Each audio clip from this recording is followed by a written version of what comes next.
le droit international public ou le droit tout court, c'est ce que les acteurs en font.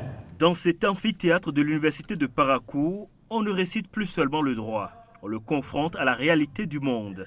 Au cœur des échanges, la politique étrangère de Donald Trump face aux normes du droit international public. Il y a une nouvelle dynamique au sein de la faculté de droit et de sciences politiques. C'est une thématique d'actualité et qui permet aux enfants de voir au-delà de ce qu'ils entendent déjà dans la presse, de confronter la réalité avec le point de vue de ces experts qui ont été invités. C'est une initiative qui vise à renforcer les capacités d'argumentation de nos camarades étudiants, l'esprit critique et principalement à former une jeunesse capable de débattre des enjeux juridiques et politiques de notre pays. Nous devons donner la priorité aux intérêts de notre État. Comprendre avant de condamner, décrypter avant de s'indigner, une approche qui révèle une réalité. Sur la scène internationale, les règles existent, mais leur application reste inégale. Le droit international public est basé d'abord sur le respect d'un certain nombre de principes, l'interdiction des menaces,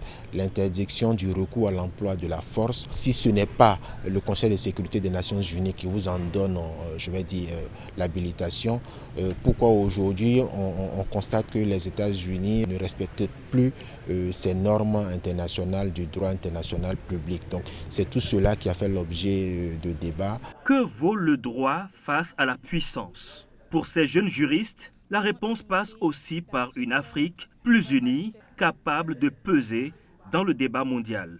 On ne juge pas la politique étrangère de Donald Trump, mais on doit découvrir la cause de cette politique. Et bien sûr, les conférenciers nous ont fait savoir que cette politique n'est rien d'autre qu'à couvrir les intérêts américains. À Parakou, le droit ne s'apprend plus seulement. Il se discute, se questionne et se construit. Car demain, ce ne sont peut-être plus les puissants qui feront les règles, mais ceux qui auront appris à les défendre.